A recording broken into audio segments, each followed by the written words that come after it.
I am Chef Carol, NYC, and I love my Instant Pot.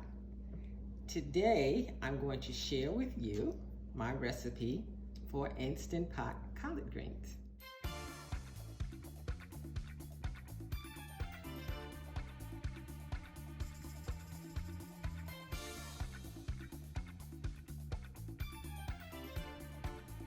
So I'm just going to set this pot aside for a minute.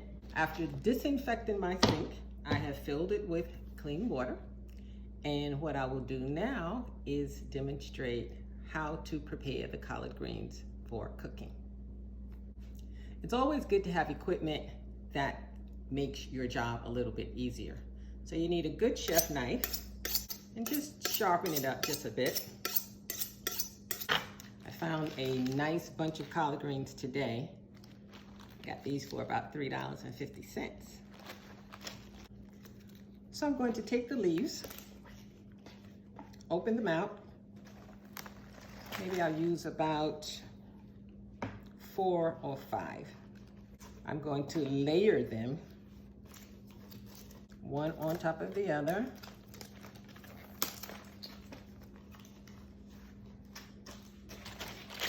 My next step is to roll them like a good cigar, I guess. So I am basically rolling. And now I'm just going to take my knife and cut the leaves about 1 inch apart.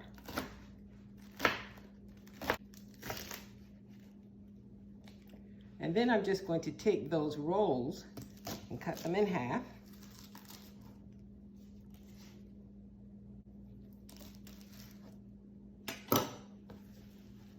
And that should give you about a nice sized forkful once they're cooked. So I'm going to keep going and do this for this bunch that I have. And then I'm going to show you how to wash and rinse them and prepare them for the pot. Be right back. I'm back. So it took me about 10 minutes to cut up the greens. I have them in the sink. And what I'm going to do is use my salad spinner to flush out most of the water. When you have fresh greens, it goes without saying that you have to wash them. There is nothing worse than preparing a pot of greens that tastes really good and then there's sand or grit being crunched on. Not a good look. So let me get busy. Generally what happens is that the sand and the grit fall to the bottom.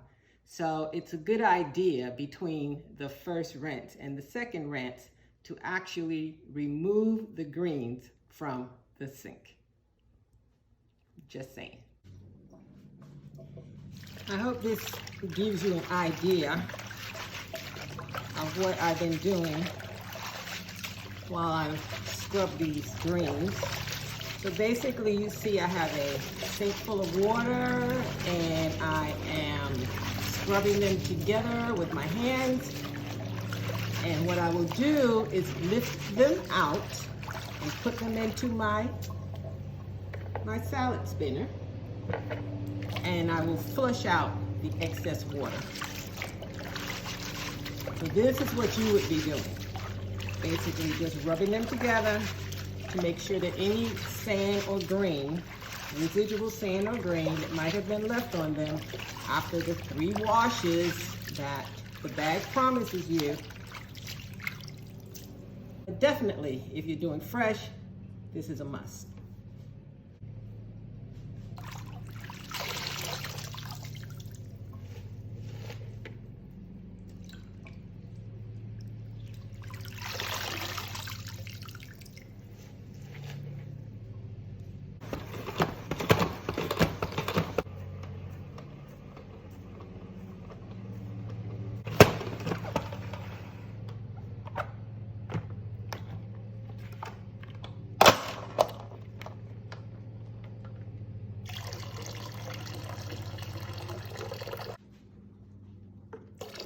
can see, there's a lot of extra water that could be drained off of the greens.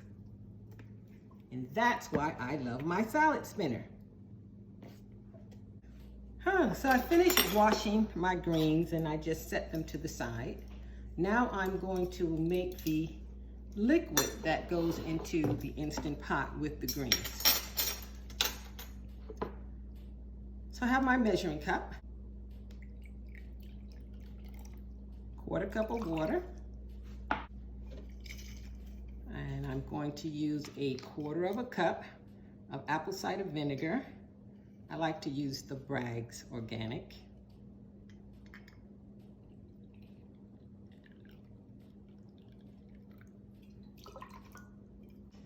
I'm going to need a teaspoon of smoked paprika.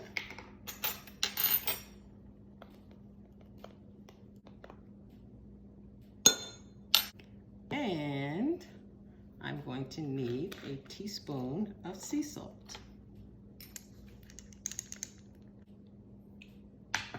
I'm going to add in a tablespoon of maple syrup.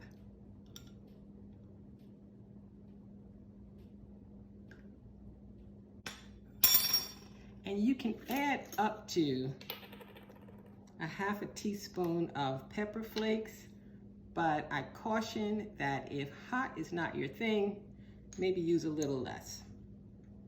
I'm going for a little less. I also like to add in these Goya seasonings. This one is the ham flavored, and this one is for salad and vegetables.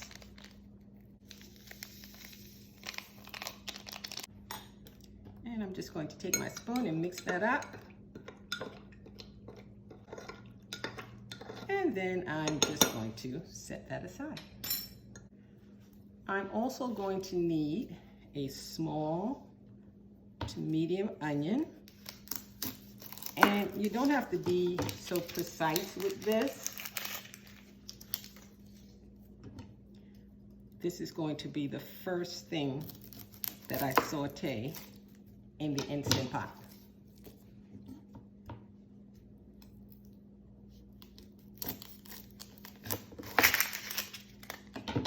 I'm going to give this onion a rough cut.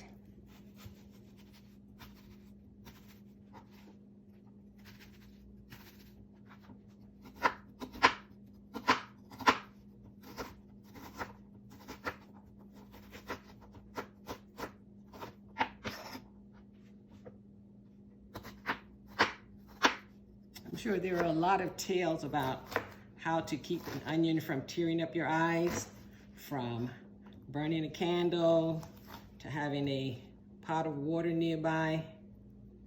I'm just going to tough it out. The next thing I need to do is to mince a little garlic. So I'm going to use about 3 cloves. I basically cut off that end.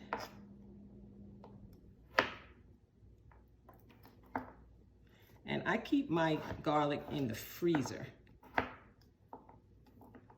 And this prolongs the longevity a bit. And once again, this doesn't have to be finely minced as many recipes will call for. So I'm going to also give it a rough chop.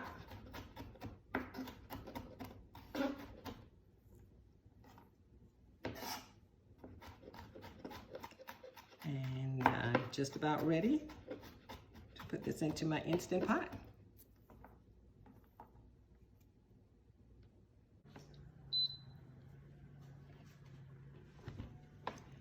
Now the Instant Pot has a saute feature, presets for 30 minutes. I'm going to add 2 tablespoons of avocado oil.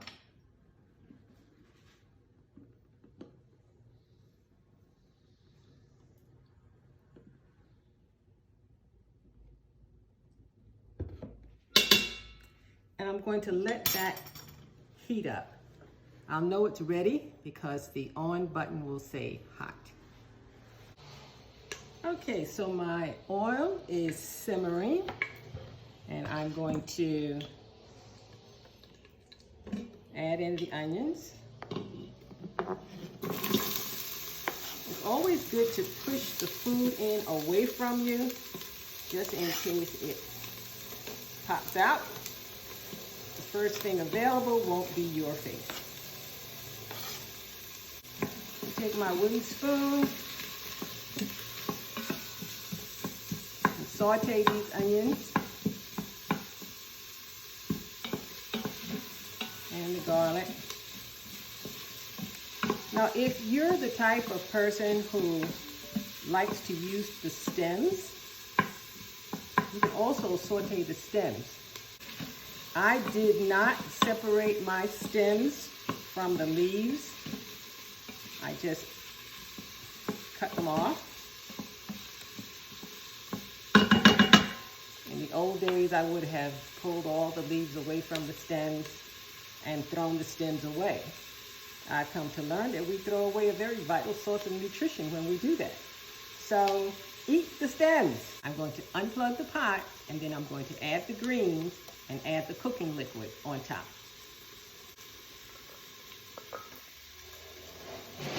Aren't these greens beautiful? Let me start adding them in.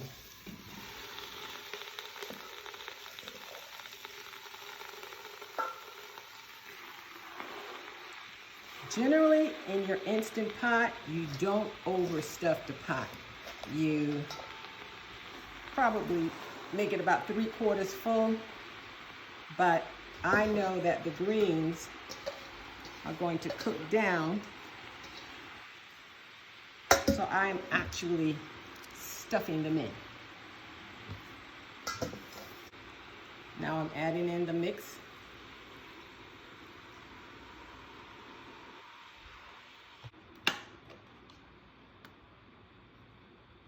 I'm going to put my top on.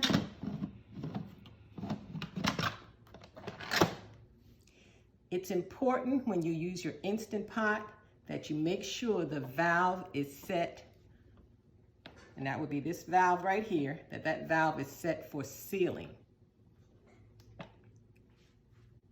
I've plugged the pot back in, made sure that the lid is locked, made certain that the pressure valve is set to sealing. I'm going to put this on high pressure and set it for 20 minutes. So in about 20 minutes, I'll see you back here. The 20 minutes is up. As a matter of fact, it went over about 4 minutes. This pot has a keep warm setting. And it requires a quick release. Pressure in the pot has been safely released. The pressure valve has gone down, and that lets me know it's safe to open the pot. I'm just gonna take my tongs and just kind of mix these around a little bit. Basically, I'm just giving them a good stir. That's what our greens look like after 20 minutes of pressure cooking. It kind of looks the way they would if we did a long, slow Sunday afternoon cook. I normally do not sample food on video. There really has not been a time that I've made these that they haven't been delicious. I know they're hot.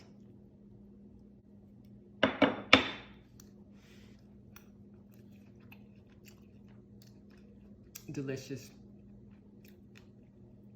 I'm gonna eat the whole plate. Thank you for cooking with me today.